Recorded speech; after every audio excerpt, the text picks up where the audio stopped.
Saudari-saudaraku yang terkasih, berjumpa kembali bersama saya Inspirasiku di Antara. Renungan Harian Sabtu 5 Agustus, Hari Biasa Pekan ke-17. Semoga di akhir pekan ini, kita bersama keluarga dan komunitas selalu dalam keadaan baik, tetap sehat, dan bersemangat. Marilah kita mengawali renungan kita hari ini dengan tanda kemenangan Kristus.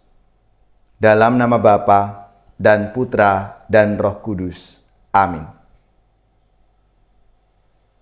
Allah, Bapa yang Maha Pengasih, Engkau menghendaki agar kami saling berbelas kasih.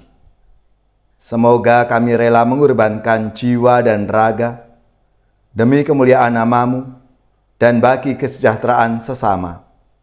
Dengan pengantaraan Yesus Kristus Putra-Mu Tuhan kami, yang bersama dengan Dikau dalam persatuan Roh Kudus, hidup dan berkuasa Allah sepanjang segala masa.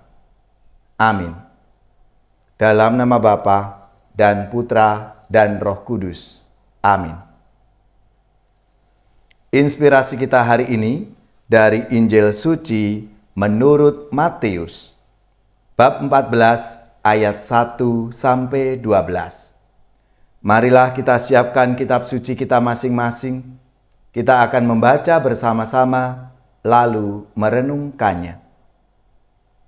Sekali peristiwa, sampailah berita tentang Yesus kepada Herodes, raja wilayah. Maka ia berkata kepada pegawai-pegawainya, "Inilah Yohanes Pembaptis.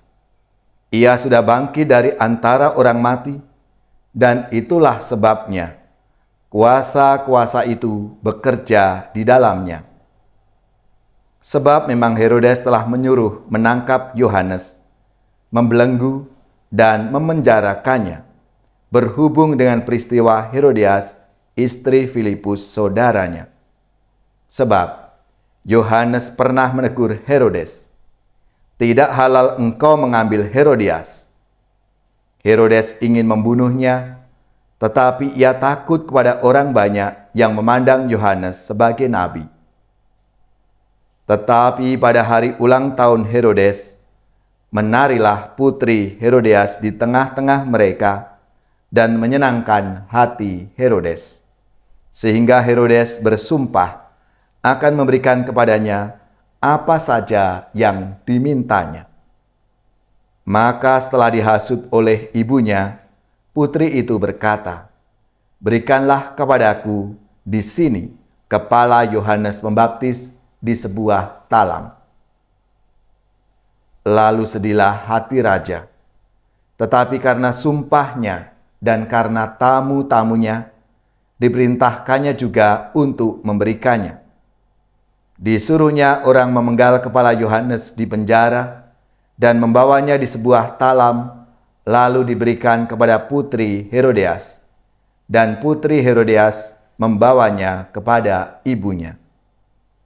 Kemudian datanglah murid-murid Yohanes Pembaptis mengambil jenazah itu dan menguburkannya. Lalu pergilah mereka memberitahu Yesus.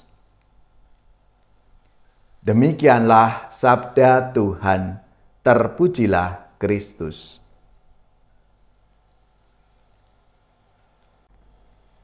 Saudari-saudaraku yang terkasih, kitab Imamat hari ini dalam bacaan pertama mengakhiri pesannya dengan perintah, "Janganlah kamu merugikan satu sama lain, tetapi engkau harus takut akan Allahmu, sebab akulah Tuhan Allahmu." Supaya tidak gagal paham, kita harus memaknai ungkapan takut sebagai ungkapan hormat dan kagum kepada Tuhan.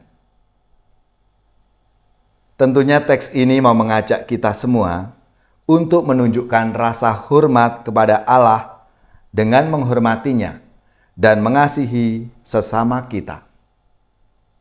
Kita menunjukkan rasa hormat kepada Allah dengan berlaku adil kepada sesama, sehingga mereka tidak mengalami kerugian. Sebaliknya, ditunjukkan dalam bacaan Injil hari ini.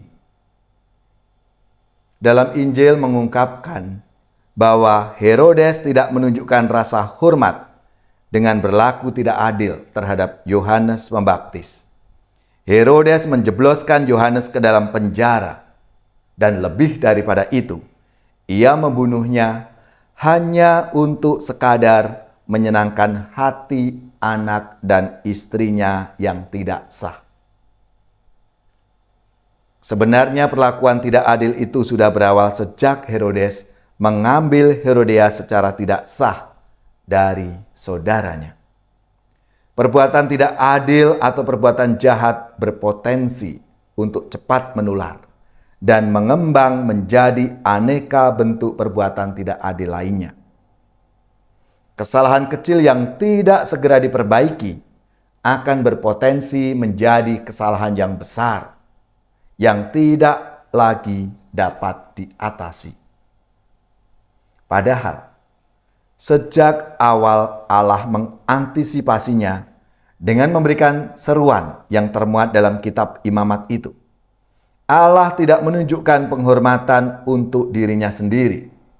Allah membangkitkan rasa hormat pada dirinya dengan memotivasi supaya terlebih dahulu ada penghormatan antar sesama umat manusia dengan terlaksananya perbuatan-perbuatan yang adil.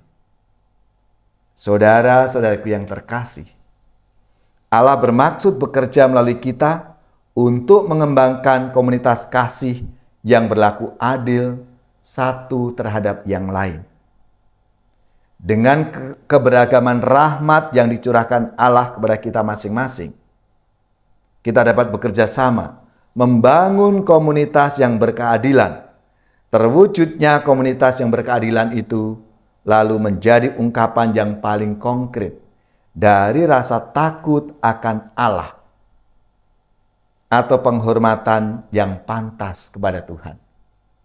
Saudari-saudaraku yang terkasih, marilah melalui sabda Tuhan hari ini kita dipanggil untuk menjadi saluran rahmat dan berkat dari Tuhan untuk sesama kita lewat perbuatan-perbuatan kasih, perbuatan adil dalam hidup kita setiap hari.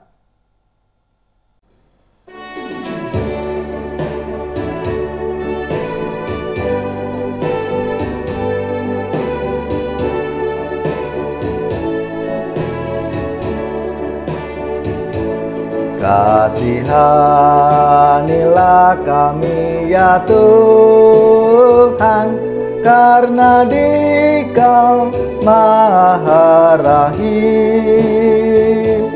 Hapuskan dosa dan salah kami demi darah Putramu.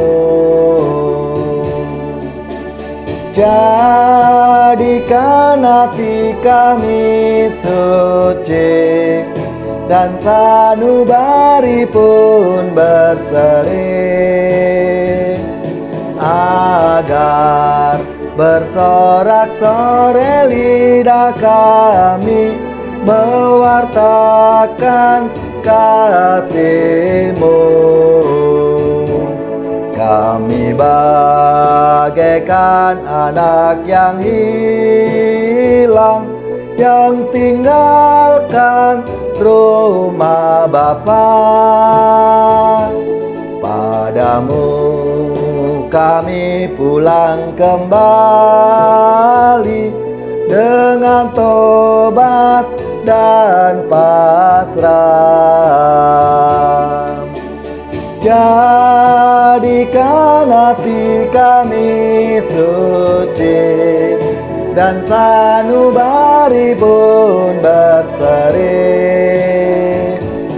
agar bersorak-sorai lidah kami mewartakan kasih-Mu.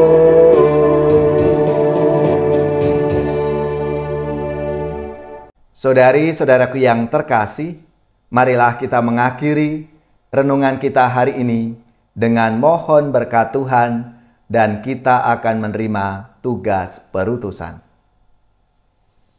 Semoga saudari-saudara sekalian, keluarga-keluarga dan komunitas kita, orang-orang yang kita doakan, mereka yang sakit, yang menderita, seluruh tugas, belajar, pekerjaan, usaha, serta karya pelayanan kita, dibimbing, dilindungi dan diberkati oleh Allah yang Maha Kuasa, Bapa dan Putra dan Roh Kudus.